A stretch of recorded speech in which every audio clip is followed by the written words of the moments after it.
Ever wonder what it takes to build a space that handles everything from gaming to video editing, content planning, and even reminiscing about your childhood memories? Let me take you through my ultimate dual desk setup tour, a blend of creativity, productivity, and nostalgia, all packed into one cozy room. And trust me, there's a story about everything in here.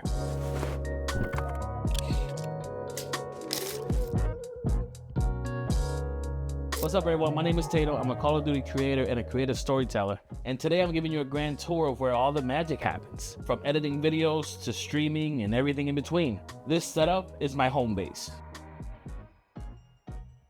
This is my Ikea Galant L desk, which I snagged a couple years ago from the Facebook Marketplace for 50 bucks. This is actually my second one. When I had it before, the L was in a different way and it didn't really fit in my room as well as this one does. This one, I'm never getting rid of it. Ikea hasn't sold this desk in a while, but if you come across it on Facebook Marketplace and you're in need of a desk, cop it, like right away. What I love most about this desk is the width. Unlike the popular Ikea Lindemann desk, which you see all over TikTok and social media, those are only 25 inches wide. Once you set up your monitor, keyboards, and any other peripherals on those small desks, you barely have any space left. Trust me, I've been there and this upgrade was worth it.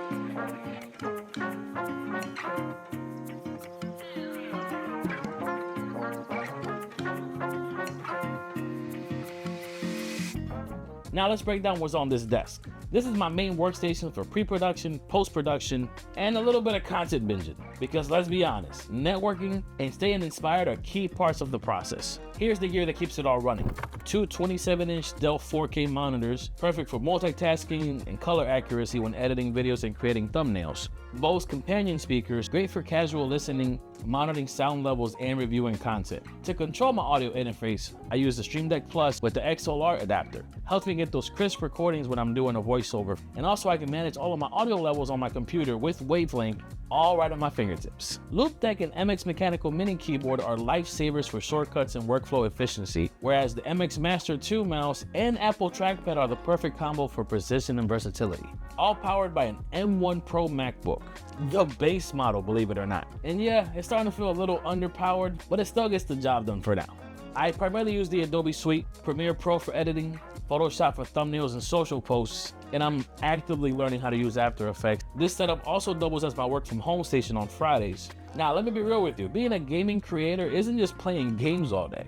I spend 60 to 80% of my time here, planning, editing, and making it all come together. The other 20% though, that's where all the fun happens. And don't get me wrong, it's a blast, but just know that there's a lot of work behind the scenes that makes it all come to life.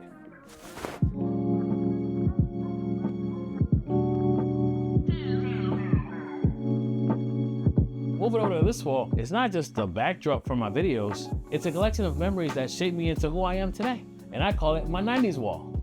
Because it's filled with the game shows and media that defined my childhood and just made me the nerd I am today. Let me walk you through some of the highlights. Sonic the Hedgehog and the Sega Genesis. Now, don't get me wrong, I love the Super Nintendo and everything that it did for the 90s, but there was something about that blue-haired mascot that just had me in a chokehold when I was 7 years old. Halo and Call of Duty, my staple FPSs growing up. And I had the very first Call of Duty on Xbox back in the day.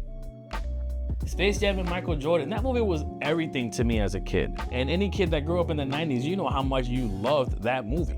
Sure, it introduced me to Jordan and used characters that I watched every single Saturday morning, but Kobe was still my hero. I'm a Lakers fan through and through. And of course, I got LeBron there too. And he's earned a spot on my team, I guess. He did bring us a chip. Why no Mickey Mouse ring, alright? You'll also see Power Rangers, Transformers Beast Wars, Pokémon from my favorite gen, and even my books. I've actually been reading a lot lately to improve as a husband, parent, and a creator. I cannot recommend this book enough. Changed my whole outlook on everything, along with a few others that I have here.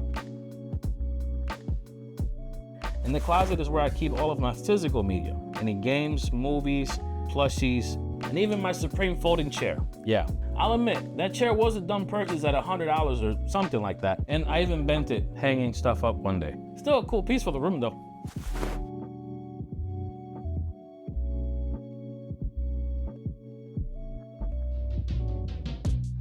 Now let's talk about the real workhorse of the room, my gaming and streaming setup. This is where the content gets captured and brought to life.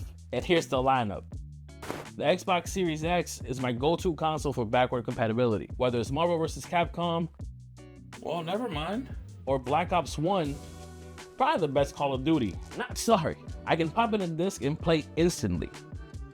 Xbox, I was rooting for you, dog. PS5, my launch model that still works like a charm, and I'm planning to incorporate it into my content more. Yo, I've been playing Black Ops 6 on this thing and it's been sweet. And finally, my custom gaming PC. Meet Frieza, the third iteration of this build. It's powered by a Ryzen 9 3800X, a 3080 FE GPU, 64 gigs of RAM. It's 4 years old, but still pulls 140 FPS in Warzone at 1440p. The 4080 Super and the X3D processors are calling my name, unless I go Intel based at some point. Who knows? I have two LG 1440p 144Hz monitors. Say that 3 times fast. These are great for gaming and multitasking. The Stream Deck XL and my Go XLR are my essential for controlling my streams and audio. However, I have been trying to move my Stream Deck Plus from my editing setup over to here, and I finally figured out a way. I just have to carve out the time to actually do it.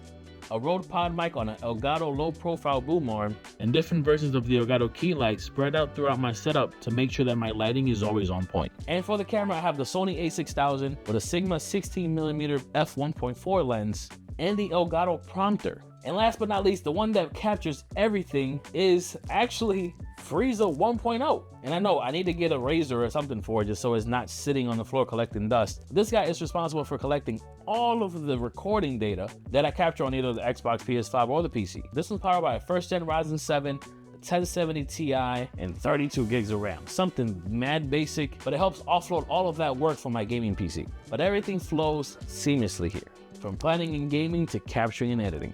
What I do want to say about this setup, sure, it's super overkill for what I do. Keep in mind, my camera is 7 years old, my computer is 4, and everything else has been here for a while. So don't think that you need to build your setup right away. Build it as it comes. And this is my desk setup where I hope to one day reach millions of people. The creative hub where I spend most of my time actually building my content, streaming, and connecting with my audience. This space is all about comfort, coziness, and eliminating any friction just so I can focus on creating. If you enjoyed this tour, I'd love to know your thoughts down below, and any suggestions you might have for upgrades or optimizing my setup even further, please help. And if you're curious about any of the gear that I've mentioned in this video, check the description for affiliate links that help support the channel. My name is Tano. If you're into gaming, storytelling, and all things creative, hit that like button, subscribe, and I'll catch you on the next one.